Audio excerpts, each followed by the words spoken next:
देशों के बीच अगर कारोबार होता है तो ये बहुत बड़ा माइलस्टोन होगा। अब देखिए, अब जो सीईओ की मीटिंग हुई और बाकी चीजें हुई, तो उनमें क्या है कि जो ऑस्ट्रेलिया की कंपनीज हैं और इंडिया की कंपनीज हैं, उन्होंने कई सारे सेक्टर्स चूज किए हैं कि हम किन किन सेक्टर्स में कारोबार कर सकते हैं। जैसे मेटल्स हैं, मेटल्स एंड माइनिंग है, टेलीकॉम है, फूड प्रोसेसिंग है।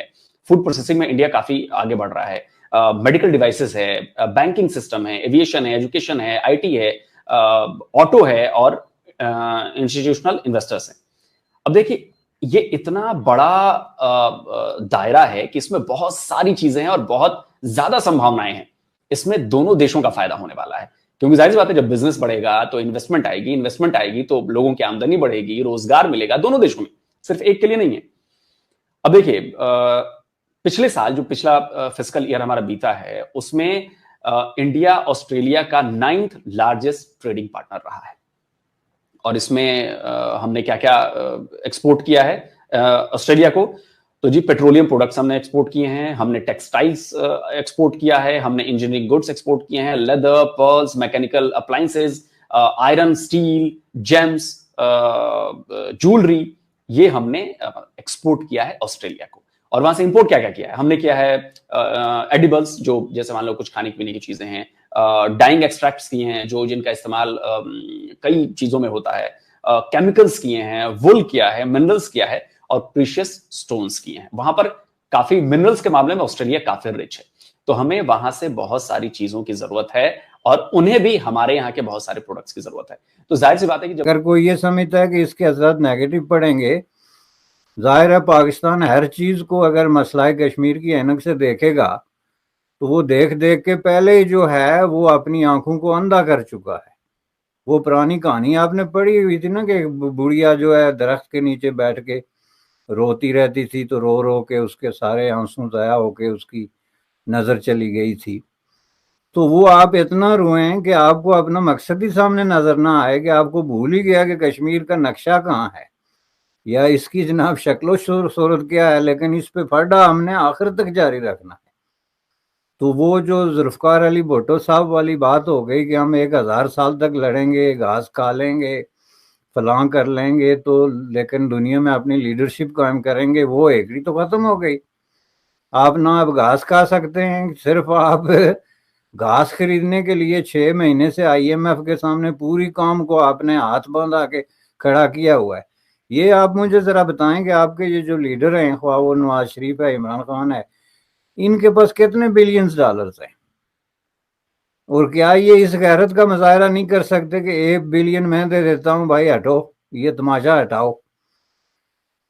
इनके पास तो बहुत बिलियंस है ना, 50-50 बिलियन से ऊपर गए हैं, तो 2-4 बिलियन फेंक देना, नहीं लेते जी हम IMF से, मुल्क को कर्जा दे रहे हैं, वापस कर दें।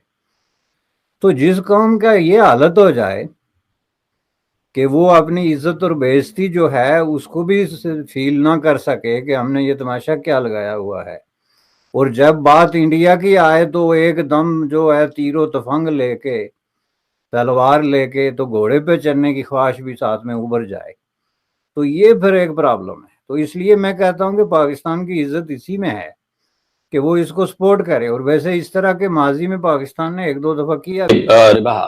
इसके पीछे का बैकग्राउंड ये है कि ऑस्ट्रेलिया और इंडिया अब दोनों बहुत करीबी देश हैं, हमारे डिफेंस से लेकर और बाकी चीजों में भी। तो जाहिर सी बात है कि इसका असर हमारे कारोबार पर भी पड़ेगा। जहां तक मुझे याद है कि अभी 30 से 40 बिलियन डॉलर का ही कारोबार है और शायद अगले साल के लिए इसे 50 बिलियन डॉलर का करने का रखा गया है।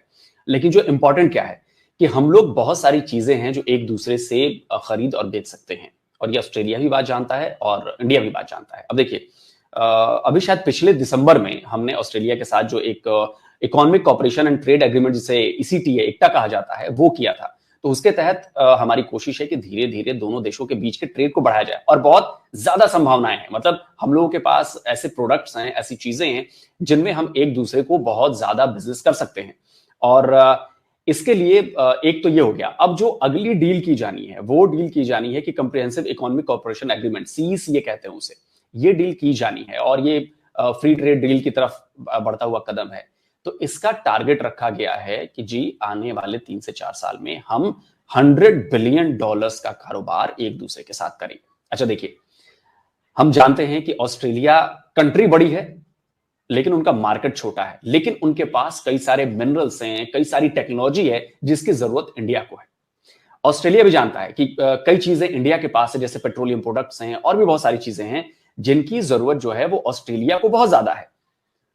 तो दोनों एक दूसरे के साथ डील में अब तक उतने अच्छे तरीके से कारोबार बिजनेस चल नहीं रहा था, लेकिन अब चूंकि हम क्या कहते हैं ऑकस एक जो बन रहा है उसका भी भारत का रोल जो होगा उसके लिए बहुत इंपॉर्टेंट होगा, और उसमें ये कारोबार जो है वो बहुत ज्यादा इंपॉर्टेंट भूमिका निभाने वाला है। और $100 बिलियन जो हैं दोनों देशों के बीच अगर कारोबार होता है तो ये बहुत बड़ा माइलस्टोन होगा। अब देखिए सर, जब से इंडिया ने डेवलपमेंट स्टार्ट की है और जितना इंडिया ने तरक्की कर ली है ना, जो कोई 2-3 सफ़े पढ़ता है डेली के हिस्ट्री के बारे में या फिर वो दुनिया के साथ इन टच है, वो कभी भी नहीं कहेगा कि मैं भारत के साथ मुकाबला करूंगा।